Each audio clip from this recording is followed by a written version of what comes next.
And one of the criticisms is for a long time that European historians had about American historians' view of our revolution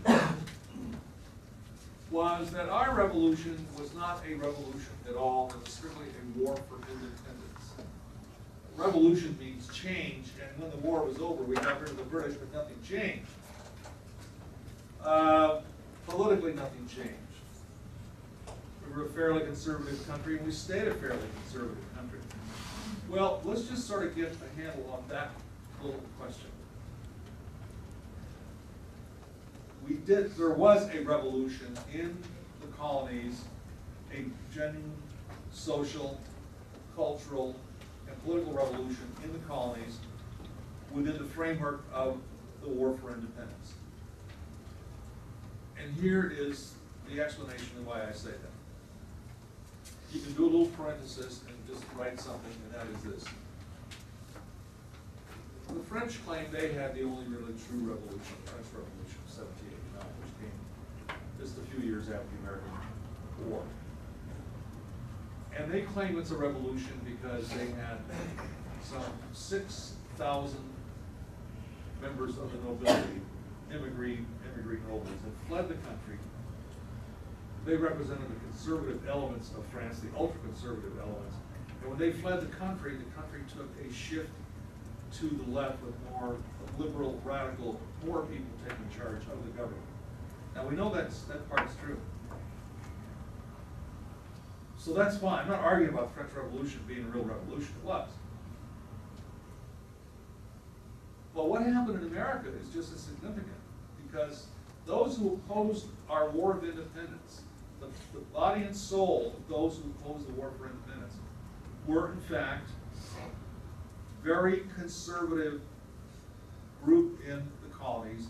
They are called the Loyalists, Loyalists, the Loyalists. And typically over many, many years, the Loyalists have not been studied that much. They represented those who wanted to remain loyal to Great Britain. We felt we owed our heritage to them, our language to them, our customs to them, our very lives to them, but we don't. How many were there? 50,000 Loyalists. And when the War for Independence came, those 50,000 Loyalists were forced to flee the country, forced to flee the American colonies, or be killed, or have their families killed.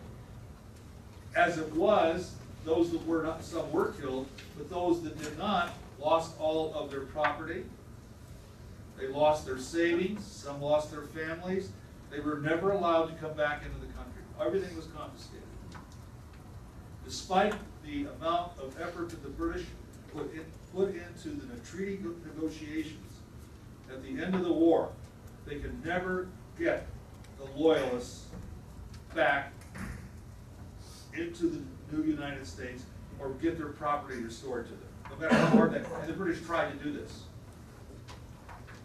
So the absence of Loyalists at the start of the, before the war even starts, means you have a shift to the left, a shift to more radical politics, a shift to more of a stance towards independence, freedom from Great Britain, far more than what happened in France.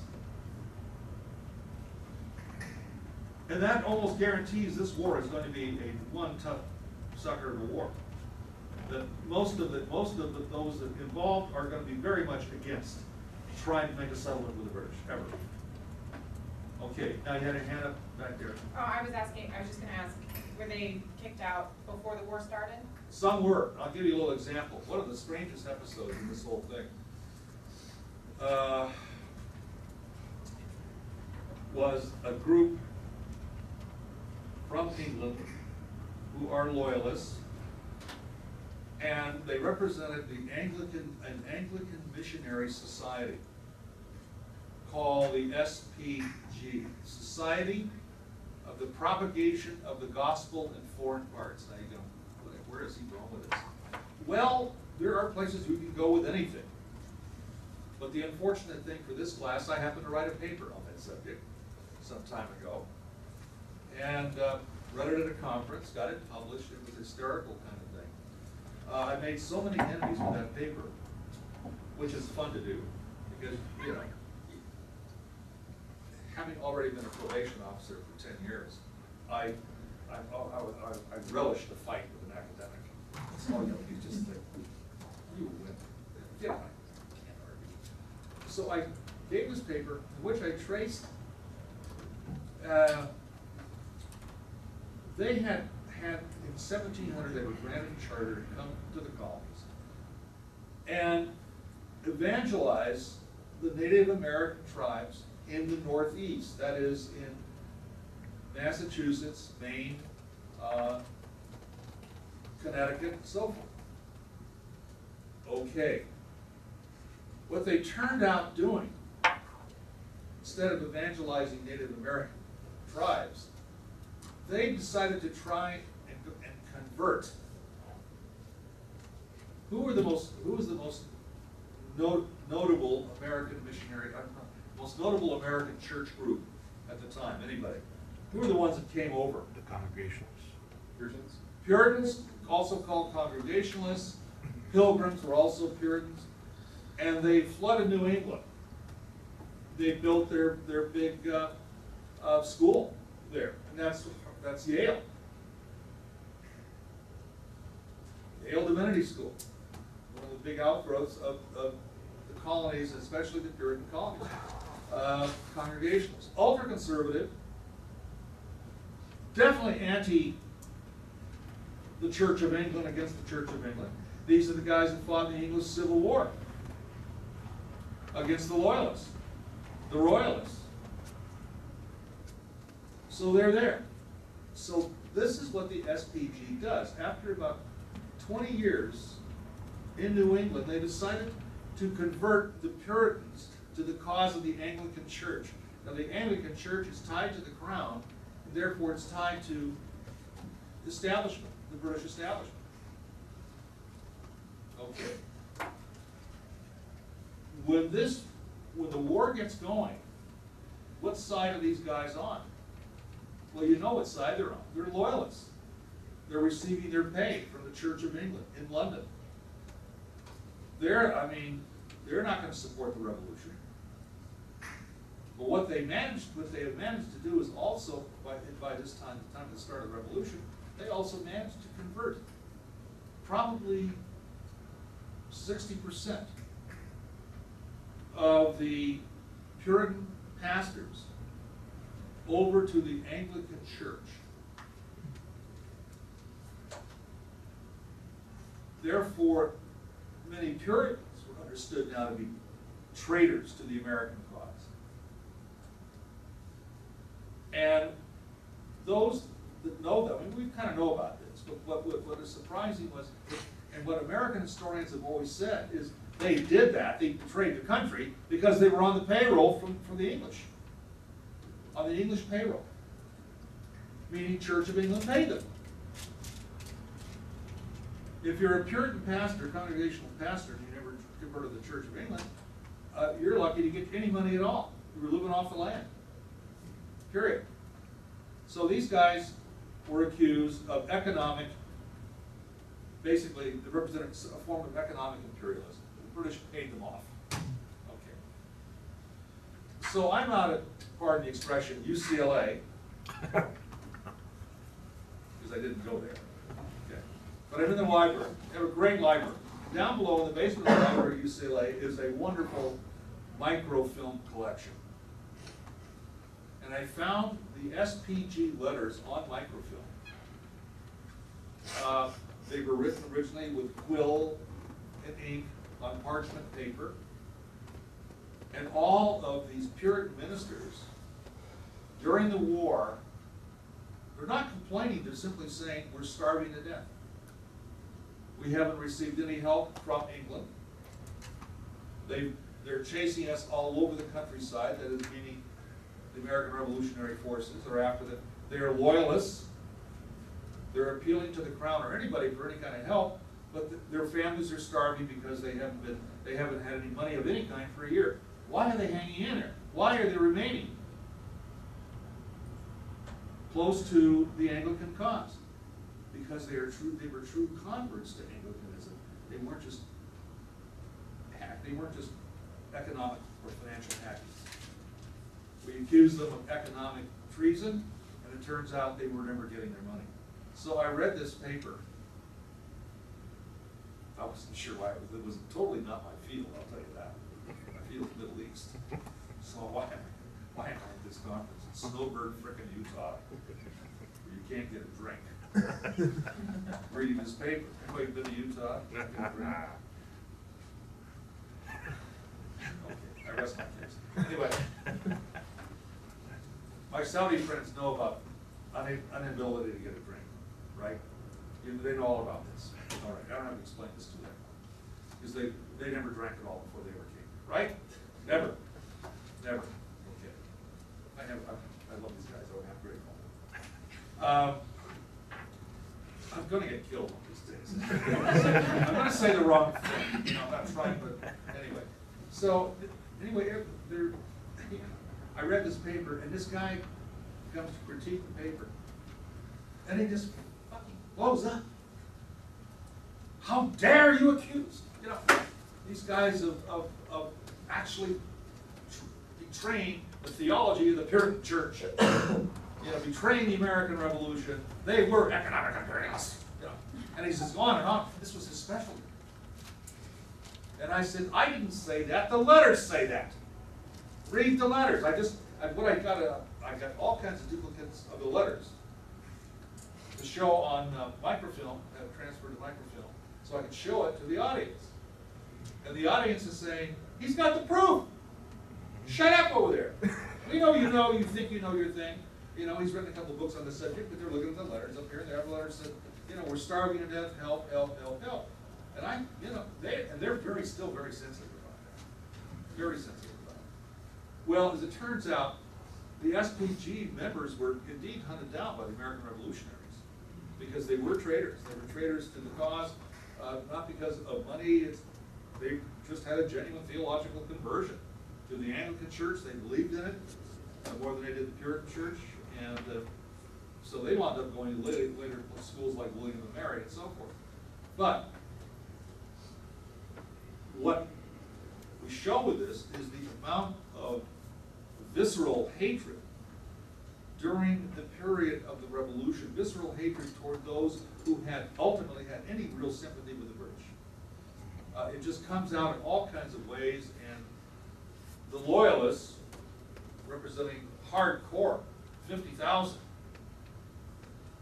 that did this, also probably includes, I'm not sure if it includes that number of the SPG members that had converted, or Puritans who had converted to the SPG and so forth.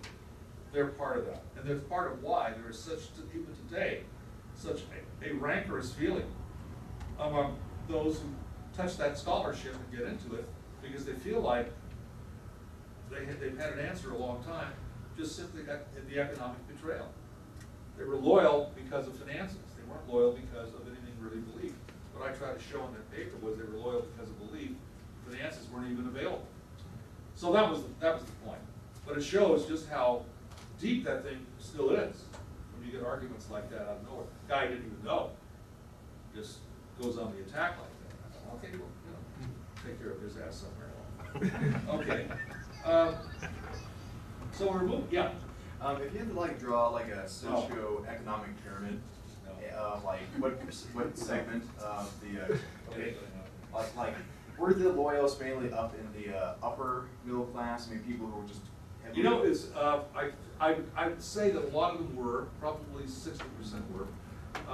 40% were just basically skilled workers, you know, guilds workers and so forth. It was a pretty, now, the farmers, I don't know where you classified American farmers at the time.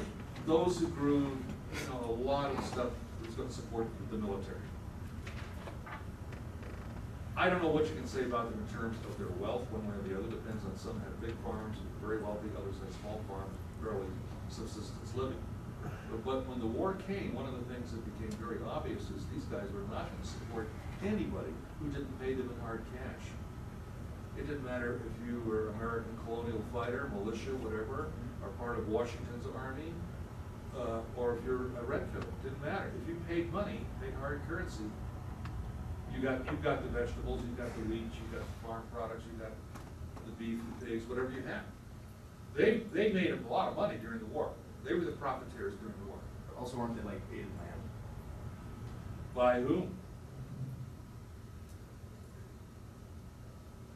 Who's going to pay you in land?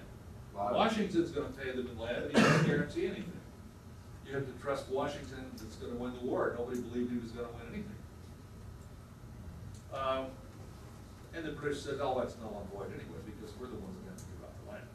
We distribute the land. It's a tough, it's based on what they already have, essentially, what land they already have. But it's hard currency. The pound shilling, the pound sterling, was worth something. American currency was just paper. It still is. Okay. Don't give me my paper and you're going to hear about it. So I really can't answer that question, but there's been some good books written on the sociological and economic breakdown that supported the British policy. All right, so this war takes off, we talked about last time, and it's going to run a good 6 years from 1775 before the Pitt declared. The Olive Branch petition sent out, it's rejected. You have all of these collisions. Once in Philadelphia, they examined George III's return to the Olive Branch petition. They're saying, okay, he's totally, it's totally a priori he has rejected it. So they accuse him of 27 specific points where he's violated his contract. Now they're very determined that they are going to justify this war. It's not just a simple riot, it's not just a rebellion, it's not even just a revolution. It is a war for independence based on very specific ideological concepts, well known at the time of the Enlightenment. The 27 ways in which George has violated his contract under natural law. This is big stuff. They're proclaiming to the world, this is justified. This is justifiable. Everybody knows what this means. The British response, as I said before, was pretty much mollified by the fact that King George and his cabinet had bought off much of the Parliament. Even the Whigs in Parliament, those that supported the Parliament over against the king, even the Whigs were bought off by all kinds of gifts, by great groovy jobs, so to speak, bought off by payola. We know that. It paralyzed Parliament, so Parliament was no help here. The last great defender of the American liberties against British abuse was his Prime Minister, William Pitt the Elder. But Pitt the Elder died about the time the fighting started.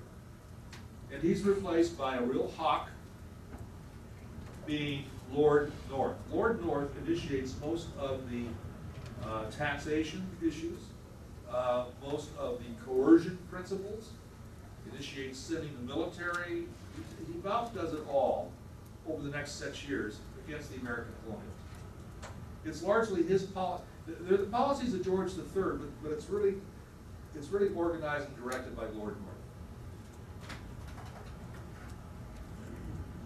And so this war takes a very, I mean, it looks pretty grim from the start. It's gonna run 6 years of fighting right from the very get-go, almost nonstop. You have one amazing victory at Saratoga, October of 1777, and that becomes the big one. That turns the war around. That turns, why? Because we won the battle. We captured 7,000 Brits, we killed about 1,000 of them, we trapped them in Saratoga, upstate New York. The result was Johnny Burgoyne surrendered, General Burgoyne surrendered, and was allowed to return to Britain. He was a playwright, he was a political appointee. He shouldn't have been in the war at all. But he was given this military appointment because that's the way this particular government functioned. So based on 1777, the Battle of Saratoga, which the revolutionaries won, we now have the French jumping into the war, the Spanish jumping into the war, and the League of Neutrality jumping into the war. So it's now become a global war. This changes everything. Why? Because even if the British beat the Americans on the continent here, that's not saying that the French, the Spanish, the League of Armed Neutrality are going to back off. They're going to continue to fight the British overseas. So the British have got a compounded problem on their hands. They also have another big problem. Their Navy is not what it was. It's been allowed to go into neglect. And the British Navy is going to be a second-rate Navy during much of this war. The French Navy, which was always second-rate compared to the British, is now in much better shape. And they're going to win most of the naval battles during the American War of the Revolution. And then comes the final coup de grace. After 4 years of fighting, we have another one of these great pitched battles, this time in the Yorktown Peninsula. You have 7,200 British troops at Yorktown, surrounded by redoubts, artillery, 230 pieces of artillery. You have good fortifications. Washington's men come in around a ring around it. They notify the French general, Rochambeau. We've got the British trapped. Can you join us? Rochambeau was down immediately with more than 10,000 men. He brought them into the lines with the Americans. There was no problem. They got along great. They surrounded the British and they began to open fire from the outer perimeters. And after a week of fighting, General Cornwallis, now with his 7,000 men, pulled his men out of the outer ring. He pulls them back closer to the city of Yorktown to make a tighter defense. He's also losing a lot of guys. A lot of the city is being destroyed by the bombardment. When they pull that ring inside, that seals the doom of the British force. Because they no longer have any outward defenses that can stop a massive artillery barrage surrounding it. See, Yorktown is pinned in. They can fire outwards, but God knows what they're going to hit. But the French and the Americans can fire inward from this now captured smaller circle at much more deadly range. Fire inside, and everything they hit is going to be a score of some kind. You're either going to kill men or women or soldiers, blow up buildings, but every shot's going to count. You can't miss. It's like shooting fish in a goldfish bowl. So after another week and a half, Cornwallis has already sent messages out to the British government. At least he thought he had the messengers sent out to help them to escape. And so the British send the naval squadron in. It's stopped at the Chesapeake Bay by the French. The French turn back the British squadron. Brits can't get through. They never see the sails coming. And finally, Cornwallis says, okay, rather than see my men, everybody slaughtered, we'll surrender. And he surrenders same month as Saratoga. Battle of Yorktown, again, it's another October. It's fall. It's a great time to fight. And he will surrender, however, not to Washington, but to General Rochambeau. One civilized commanding officer to another. Okay. Rochambeau says, no, you're going to surrender to Washington. That's the way this is going to go. And as it turns out, Washington says, I'm going to up the ante, and I'm only going to send my aide de camp to go collect that son of a bitch's sword. I'm not going to do it, personally. So when they surrendered, They played the tune called World Turned Upside Down. It was a little ditty written at the time, and nobody ever knew it had political significance. But that basically, you've just taken on the world's greatest power, and you've beaten them. But we wouldn't have won the war without putting help in the French. We might have won the war maybe 10 years later. Maybe the British would have just gotten tired. But there was no end to it. The French absolutely are responsible for bringing this to a much quicker end because of the use of their navy, because of the use of the best artillery in Europe at the time, which is French artillery, not English artillery, certainly, God forbid, not American artillery. You never knew if that was going to work or not. I mean, it might work, but it's going the wrong way. Okay. So no, you know, our blood and guts, naturally, for sure, but nonetheless. So later on, we always look at the French as leading our hell, all these low fun shit with the French all the time. We got to remember, without the French did us a huge favor, big favor, big time favor. And then we go into negotiations in 1781. Who's heading the American negotiating team? Well, Ben Franklin, number one. He's already in Paris. He's been in Paris the whole time. I don't think he ever wanted to leave. He loved Paris. Then you have John Jay. Good negotiator. The Adams brothers would show up periodically because both of them were trained. And you're right, John is the one who saved the British regulars from execution. I double-checked it. You're right. Don't you ever be right again. I don't know what happens. Stuff on Samuel Adams. Maybe he had a cute sister. I don't know. Because it's 5 o'clock somewhere? Huh? Because it's 5 o'clock somewhere? That's always the truth. That's what I'm saying. For every cause, doesn't matter. I'm trying to help you out. Yeah, I know. Don't.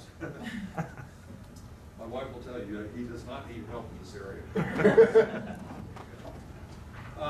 So, negotiations begin, and Lord North is voted out of office.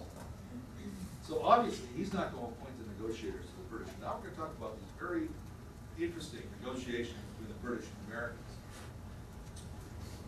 Who's going to be the British negotiating team? Well, the Lord North ministry of George III is totally discredited in Parliament because they lost the war. And so the accusations are everywhere. How the hell did we get into this? I mean, you can just, it's every time we get into a situation here in the United States, or we get into a war that turns out to be not as groovy as we thought it was going to be. A lot of things go wrong in war. Okay, fine. We start screaming, well, how we get into this? We were all for it 4 or 5 years ago. Now, who talked us into this? Probably you did. But nonetheless, that's what's going on.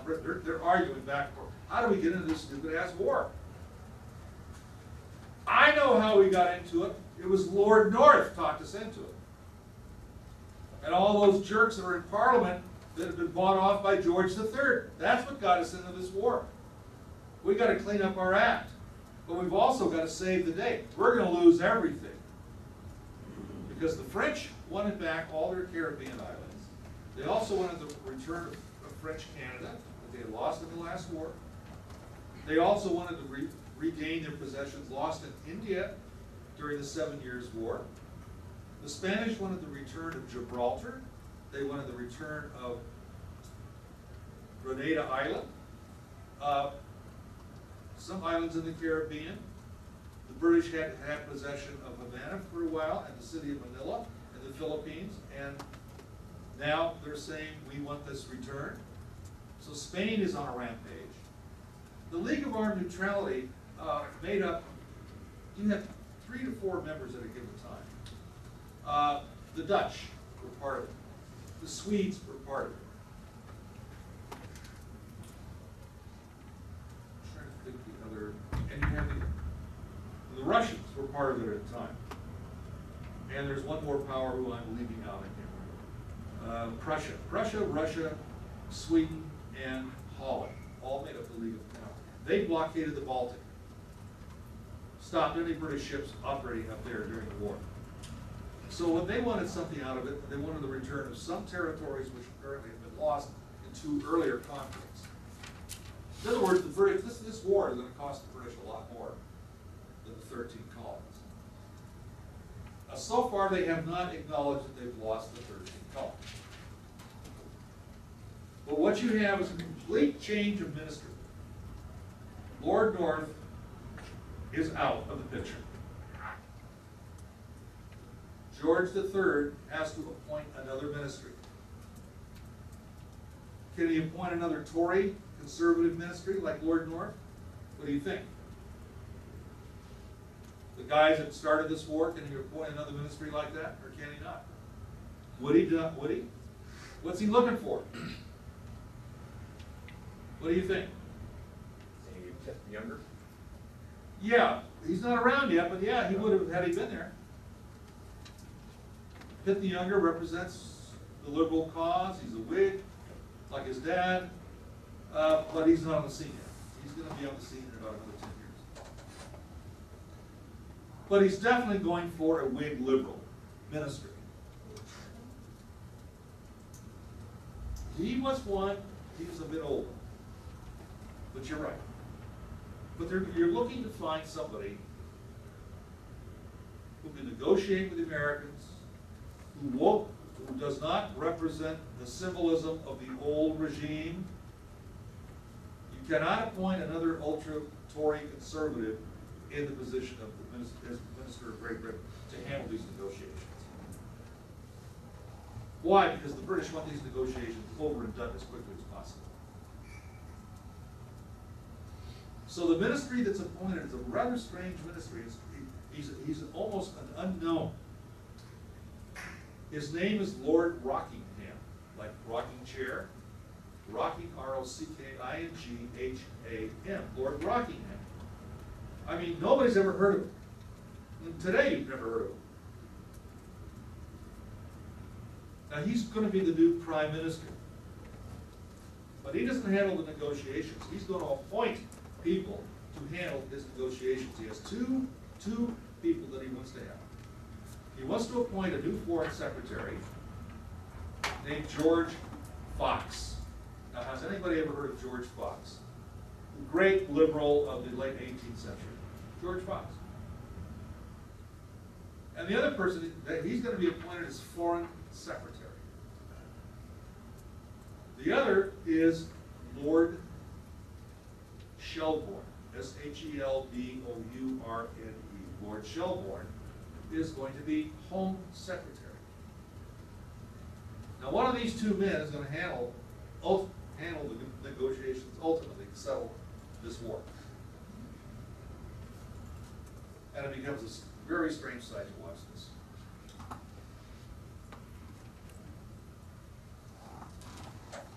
Starting with George Fox. Fox's first act in this drama is to suggest that what he has to do is recognize American independence in the first instance before we even begin to negotiate. We recognize their independence. They want it. Let's just recognize it. And then we can negotiate. Why would he do that? Why would he just give it away like that? For God's sake, there's got to be some vestige of pride left. Okay, you start your hand up. Because it would maybe appease the Americans a little bit more, so that way they're more willing to negotiate about other things, if he gives them the respect of being their own independence. Yeah, that's a good point. That's a good point, yeah. So when you recognize their independence, they would not be perceived as French proxies, that the French were somehow behind the scenes controlling. Right, right. It's good. I was going to say, it stops all the other military powers for their cause, to actually go into war against Britain, Yeah. if independence is granted. So those things are all possibilities. They're all good answers. But it's a little closer to the chest. It's a little more personal thing. But yeah, if I recognize American independence in the first instance, prior to negotiations, that means the negotiations are going to be in my hands exclusively because I am the foreign secretary and America is now a recognized independent foreign power. So that becomes part of his tool. He says, I can do this.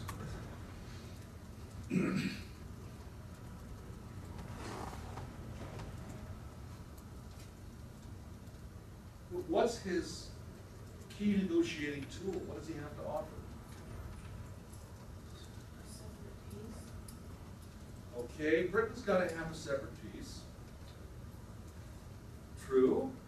That's what he wants to get, is a separate peace. He wants to separate the Americans from the rest of their allies for a separate peace. Because then the whole thing will fall apart like a domino effect. But he's got another thing in mind. He says, you know,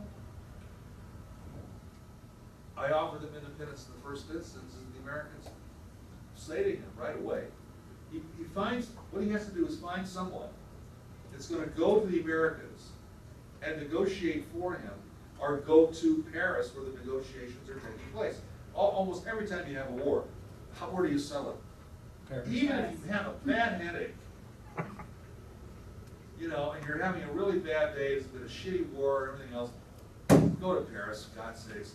At least we can catch up and have a little good wine while we're negotiating the end of this war. You know, Paris has had more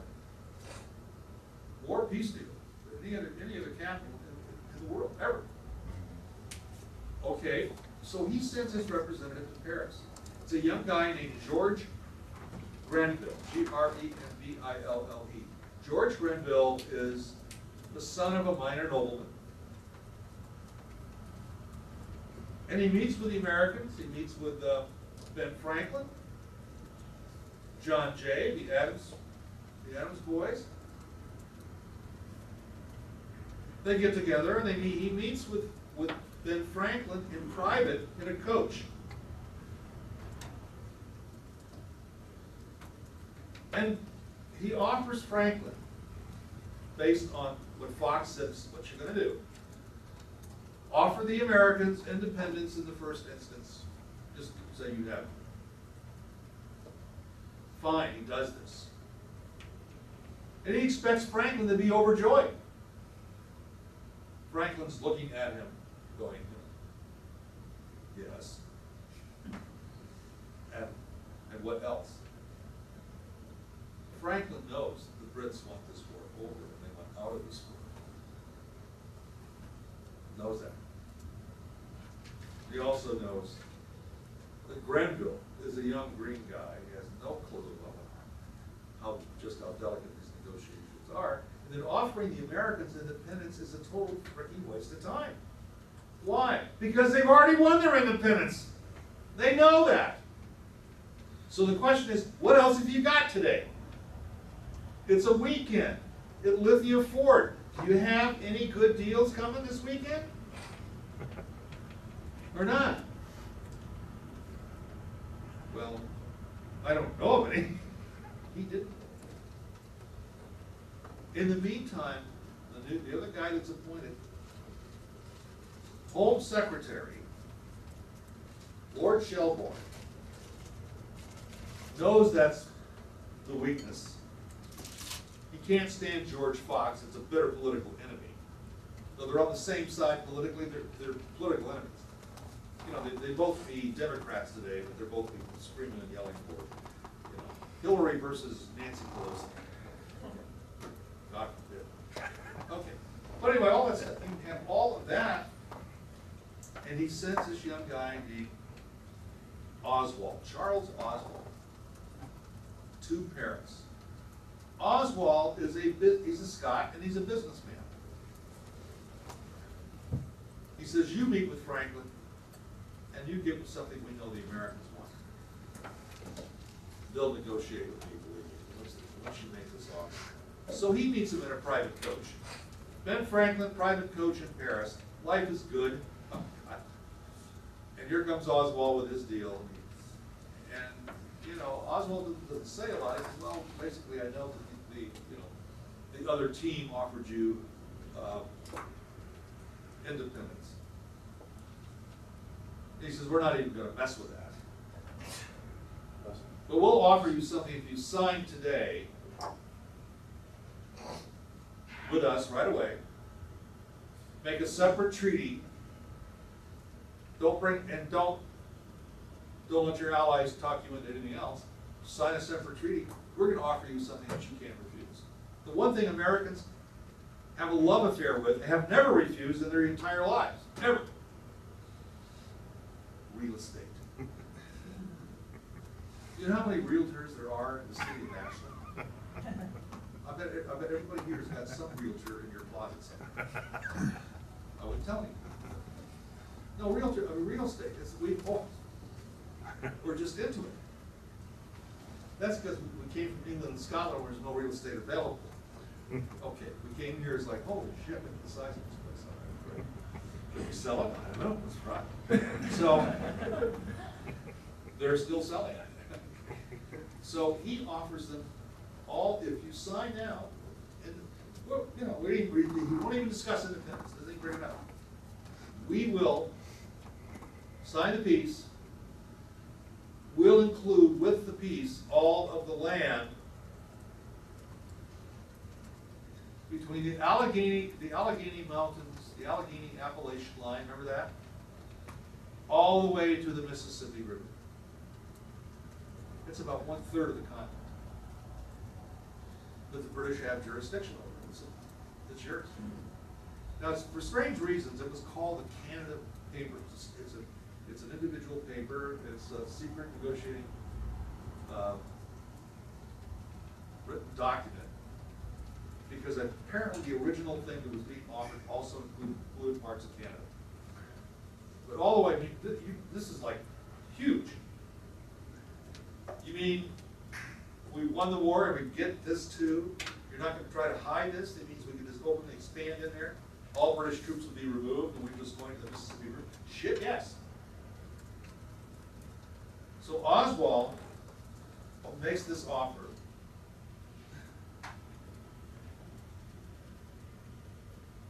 Franklin is thrilled.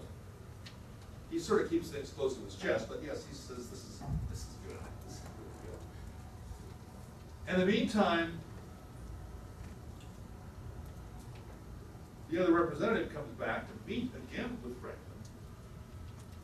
That is Lord Grenville, representative of Charles Fox, comes back, and he can't get anywhere with anything, nothing.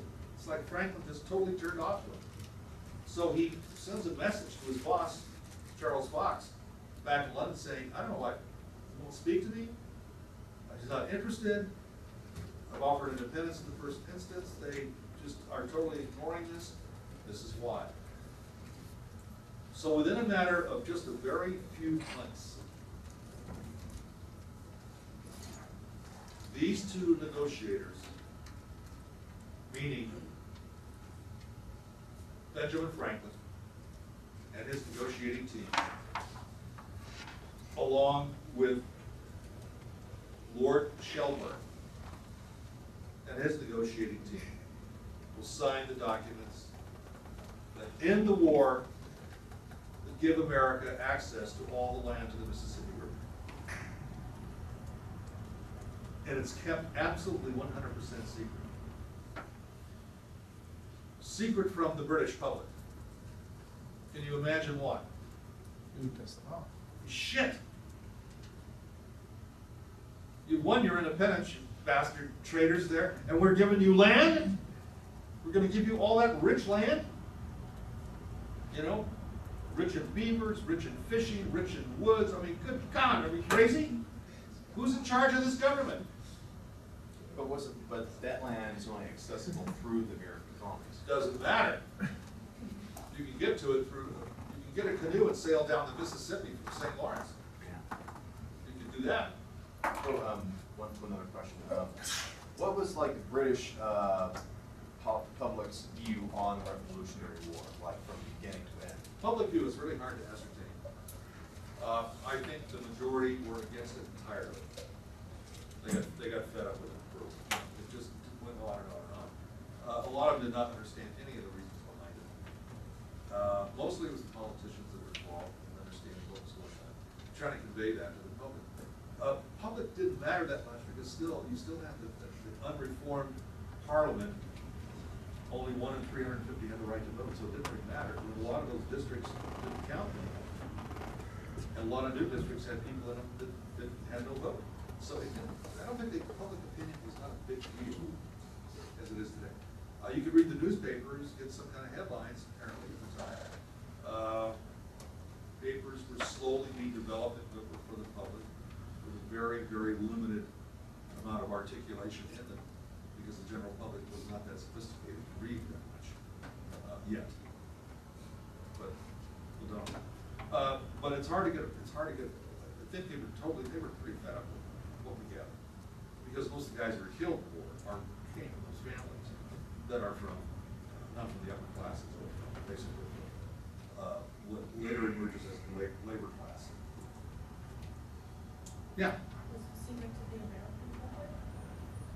The American public were lucky to be alive. This war had been fought in their midst.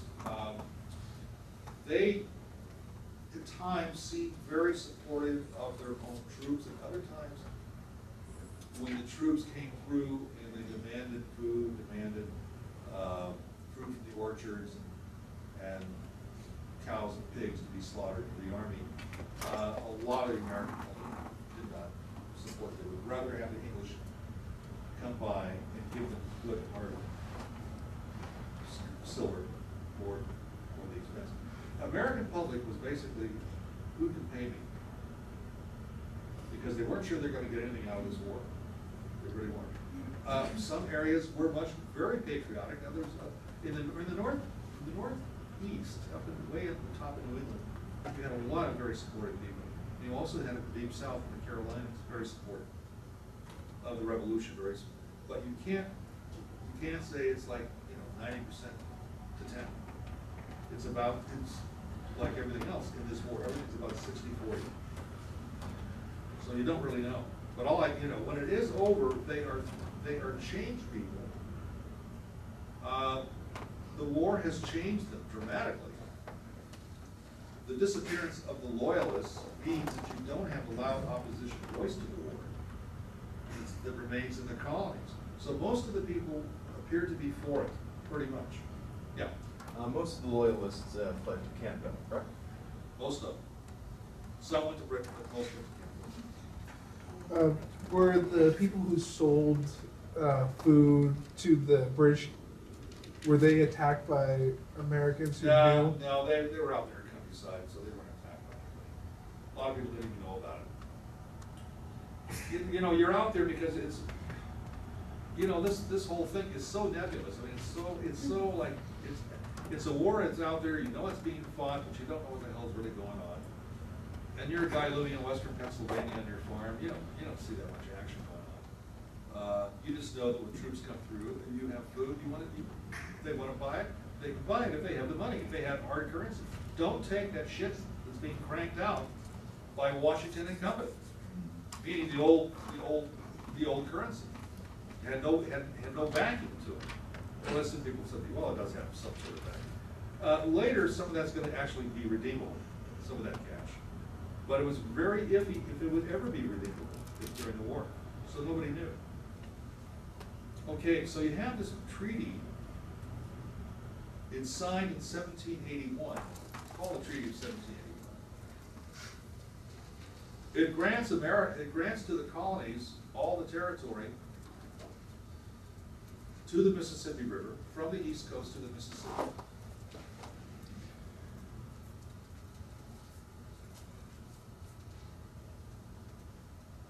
The British try to negotiate a return of property to the Loyalists that fled. And you're right, many of them fled to Canada. They're trying to come back from Canada and get a hold on whatever they possibly can. Return their property, reunite with their families, and the American negotiators are still so bitter about those Loyalists, they refuse to let them come back. So the British will never win that argument on that one.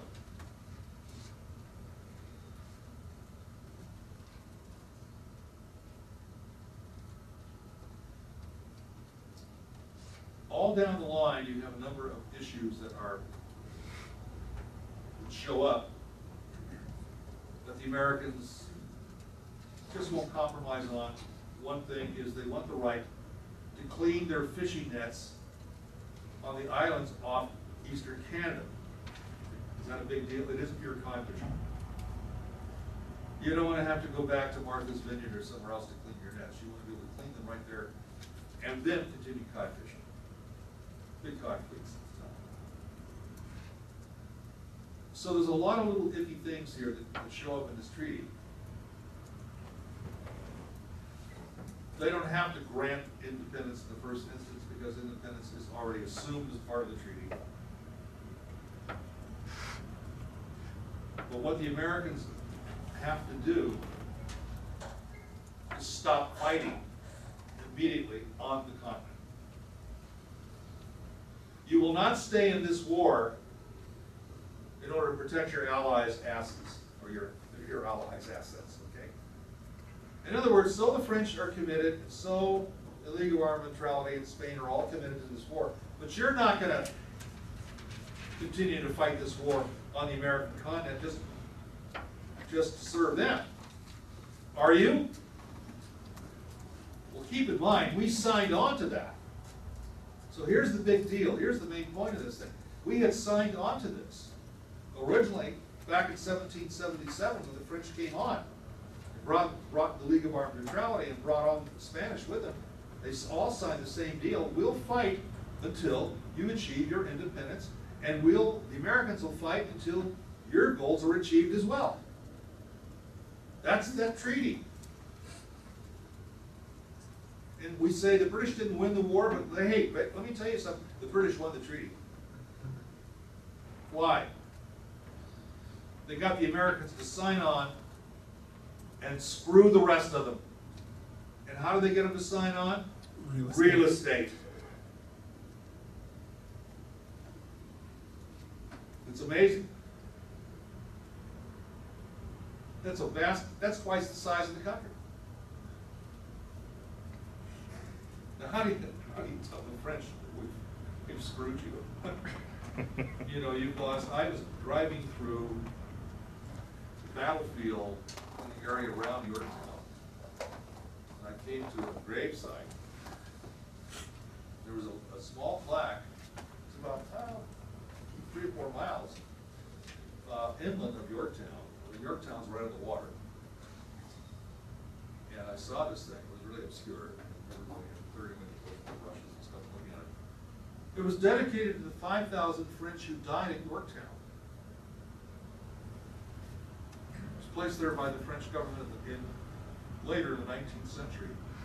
These 5,000 guys who died at the Battle of Yorktown never came home. So the French really threw themselves into this. And seeing that plaque, looking at that area, I stood there quite a long time thinking about that, because it's amazing. Because I'd already done the work on the treaty a couple years earlier than that. It struck me how we have thrown the French over to get this real estate at the same time, and without a second thought. And the French had lost this many men just in this one battle. So we screwed them over. And a lot of American historians don't really dig the idea of the U.S. diplomatic history and so forth. They don't think so. That's just normal diplomatic worship. But you think about it, you go there and see it. But no, I think there's something more to that. Well, they did separate, and ultimately, every one of the allies is going to have to settle for second best because there's no more reason to fight. The Americans are out of the war. They said they wouldn't be until they fought to support our causes, but they didn't do it. They got the real estate instead, and they just pulled out. The British won the negotiations, folks. Did the real estate deal violate existing British treaties with the Indians in that region? Oh, yeah. They're going to get away with it. They didn't care. They just wanted out of this war.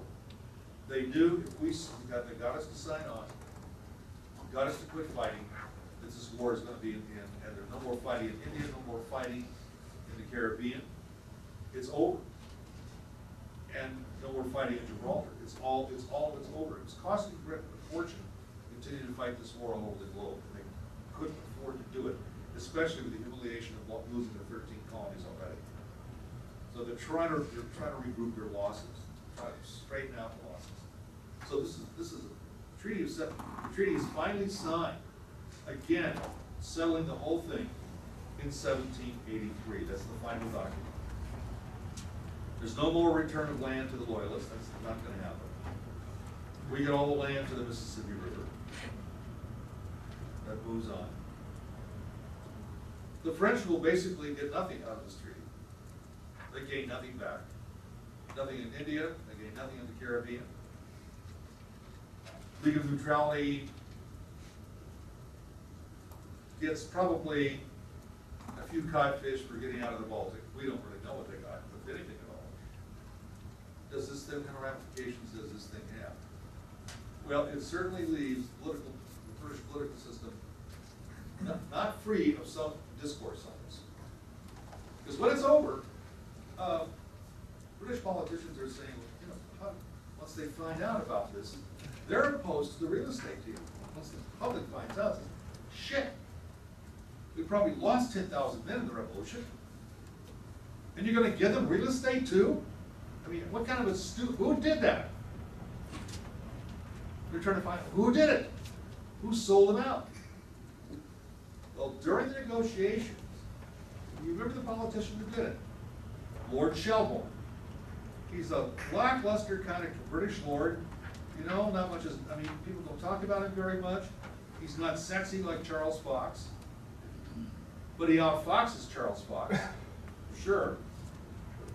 He wins the deal, and he slips back into obscurity, and the deal is still being negotiated between 1781 and 1783. It's all still up in the air as to whether this is all going to be culminated in some fashion.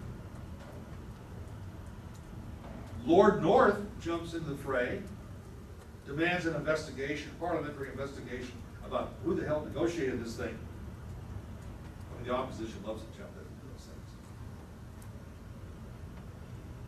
And so on the problems go, and during a very brief period, Lord Rockingham, when this thing was still very much up in the air, Lord Rockingham suddenly died in a heart attack. Gone. He's the prime minister. So who steps in as prime minister and signs the final agreement? Lord Shelburne. You never heard of him before. He was home secretary for 10 minutes that got this thing going. He becomes prime minister, and while he's prime minister, he signs the final peace agreement. He can do that. He's entitled to do that.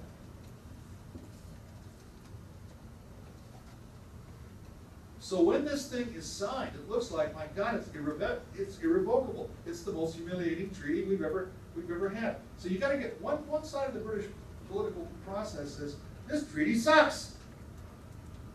The other side of the process says this treaty is the greatest thing happened. It's ending the war, and it's the French are losing everything. The Spanish don't get back Gibraltar. League of Neutrality gets nothing. We give away real estate where none of us live anyway. No shit. This is a good deal. So you have to sort of figure out what you think is the good deal. You're looking at that as from a diplomatic point of view. It's an unbelievable scenario. When the French find out, they flip into hysterics. You've sold us out, bastards. You sold us out. The Americans sold us out.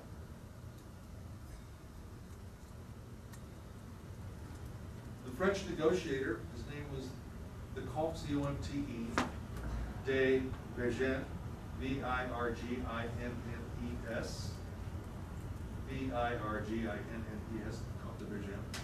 He had negotiated all along with Ben Franklin and others, make sure America stayed in the war, each side would keep its bargain, and then when this thing fell apart, he wasn't told about it until after the fact. When the British government became clearly aware of it, all of a sudden, George III then woke up and said, well, how did this happen? Maybe your policies had something to do with it, George. But nobody wanted to take the blame. So George says, no, we can't this can't stand, we gotta send other negotiators, we gotta get this thing out, this is a terrible treaty. So he creates the strangest coalition to go undo the treaty. It's called, and I'll end with this, on that note with this one. He builds a coalition with who?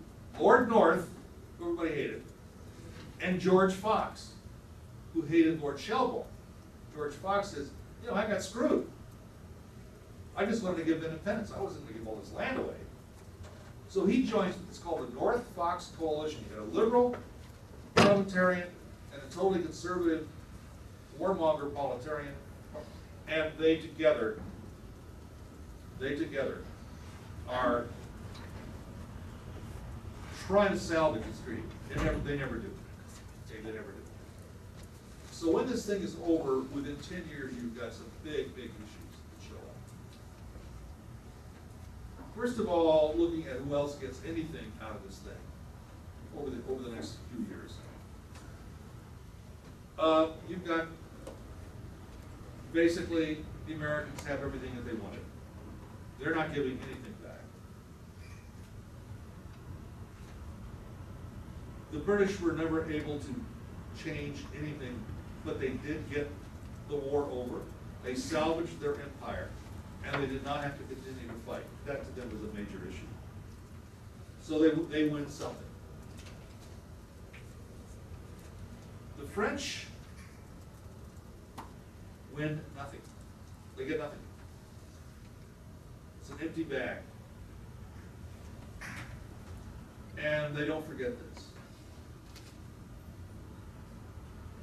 Within a matter of less than a generation, that treaty, which cost so many, that war that cost so many French lives, and had helped to bankrupt the French government,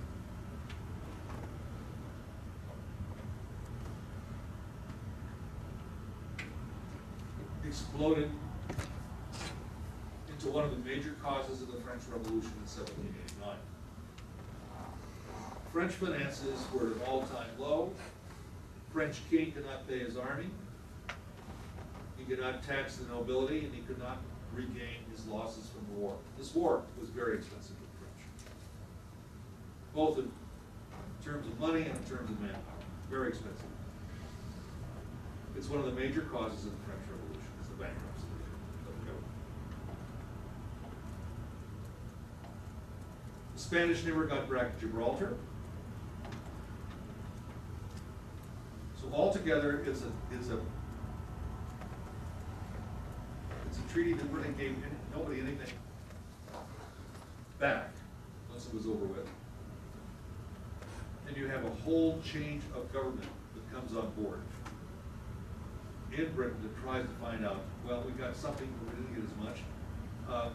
What can we do to change this system so that it never happens again?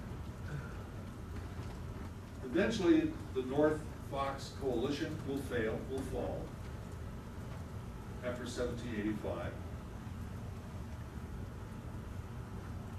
And then we have the slow explosion in France, the rolling thunder of the coming of the French Revolution.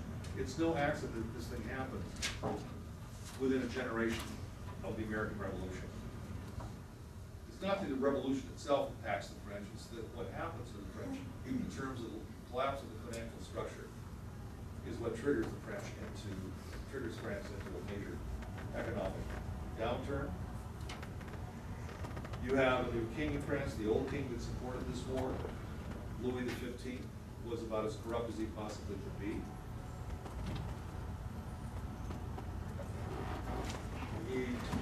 Most of his decisions were made, his life was lived in the palace of Versailles, away from French public opinion.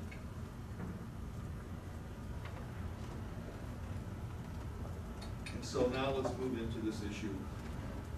The real change that takes place after the American Revolution is the coming of the French Revolution, which sparks the whole next system of change here.